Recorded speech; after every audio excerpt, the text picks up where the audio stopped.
Welcome back. તો જે રીતે જસદણના પરિણામો આવ્યા છે, ભાજપ હાલ જશ્નનો માહોલ જમાવી રહ્યું છે અને ભાજપમાં સતત જશ્નનો માહોલ છે, ત્યારે જસદણના પરિણામો પર એકવાર નજર કરીએ। વિવિધ વિસ્તારોમાં જે રીતના પરિણામો રહ્યા, દરેક જગ્યાએથી લીડ મળી છે ભાજપને। તો અનેક એવા મહત્વના વિસ્તારો રહ્યા। રૂપાવટી, જ્યાં હાર્દિકે સભા સંબોધી હતી, ત્યાંથી પણ બાવળિયાને લીડ મળી છે। જે આશા હતી કોંગ્રેસને કે કદાચ પાટીદારોનો સાથ ભાજપને નહીં મળે, પરંતુ દરેક સમાજે ભરી ભરીને વોટ આપ્યા ભાજપને અને પરિણામ બિલકુલ ભાજપની આશા પ્રમાણેનું આવ્યું છે। તો જોઈએ કે જસદણના વિવિધ વિસ્તારોમાંથી જ્યાંથી મત મળ્યા બાવળિયાને કઈ રીતે મતદાન થયું છે તેના પર એક નજર કરીએ। ઝીલન આપણી સાથે છે। ઝીલન, આપ બતાવશો કે કઈ રીતે જસદણનું પરિણામ રહ્યું?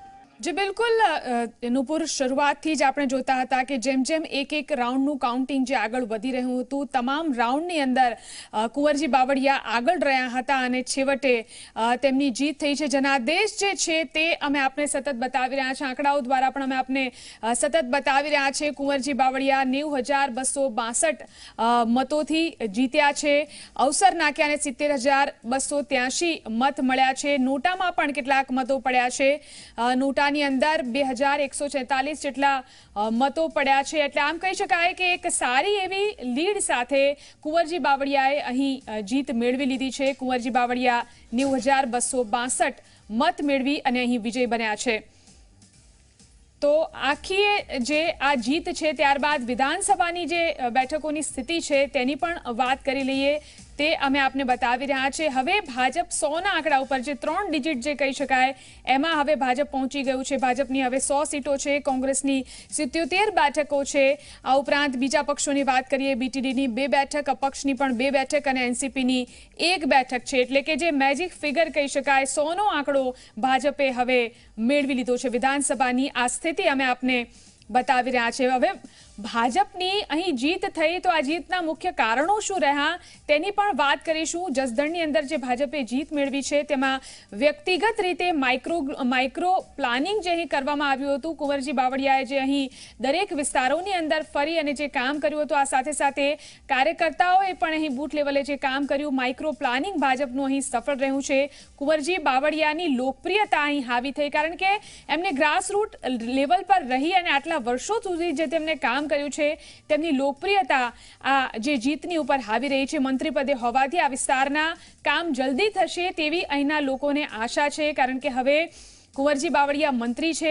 ગ્રામીણ અને શહેરી વિસ્તારોની અંદર તેમને સારા એવા મત મળ્યા છે। નવા ચહેરાને જીતાડવાનો પ્રયોગ જે કહી શકાય, એક્સપેરિમેન્ટ કહી શકાય, તે અહીંના લોકોએ કરવાનો પસંદ કર્યો નથી અને માટે જ તેમને જે એમના લોકપ્રિય ઉમેદવાર છે કુંવરજી બાવળિયાને જીત અપાવી છે। ભાજપનું માઇક્રો પ્લાનિંગ અહીં સફળ રહ્યું છે, ભાજપનો પ્રચાર માટેનો પ્લાન પણ અહીં સફળ રહ્યો છે। આ બધા જ પરિબળો જસદણની જીત માટે અહીં જવાબદાર છે। કુંવરજી બાવળિયાની લોકપ્રિયતા પણ અહીં હાવી રહી છે અને આ સાથે સાથે કોંગ્રેસની હાર થઈ, તો કેમ હાર થઈ, તેના શું કારણો છે તેની પણ આપણે વાત કરીશું। કોંગ્રેસની હારના કારણો ઉપર વાત કરીએ તો નવા ચહેરાને પસંદ કરવા અને તેની ઉપર બિનજરૂરી વિવાદે પણ તેમને નુકસાન કર્યું છે। અવસર નાક્યા લોકપ્રિય ઉમેદવાર સામે નવા ચહેરાનું પત્તું જે છે તે કોંગ્રેસનું ચાલ્યું નથી। કુંવરજી બાવળિયા લોકપ્રિય ઉમેદવારને સામે જે નવો ચહેરો જે કોંગ્રેસે પસંદ કર્યો તે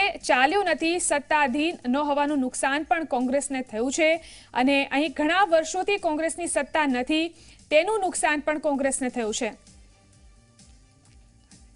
તો હવે અહીં ભાજપનું ગણિત શું રહ્યું છે તેની ઉપર પણ નજર કરીશું। શું ગણિત ભાજપનું અહીં કામ કરી ગયું છે, કેવી રીતે અહીં 2012ની સરખામણીની અંદર ભાજપનો અહીં 7% વોટ શેર વધ્યો છે।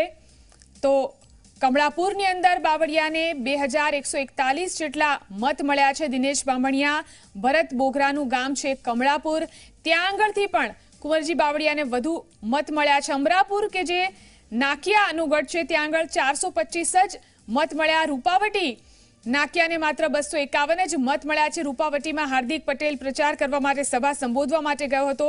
અમરાપુરમાં બાવળિયાને 1,982 જેટલા મત મળ્યા છે। ભાજપની જીતનું ગણિત અમે આપને બતાવી રહ્યા છે। રૂપાવટીમાં બાવળિયાને 667 મત મળ્યા છે। હાર્દિક પટેલ અહીં સભા કરવા માટે ગયો હતો। રૂપાવટીમાં હાર્દિકે સભા સંબોધી હતી, એટલે એવું કહી શકાય કે પાટીદાર ફેક્ટર પણ અહીં કામ કરી ગયું નથી. નાકિયાની ગામ આસલપુરની અંદર પણ બાવરિયાને લીડ મળી છે. અવસર નાકિયાના ગામમાંથી પણ સારી એવી લીડ કુંવરજીભાઈને મળી છે. આસલપુરની અંદર પણ તેમને સારા મત મળ્યા છે.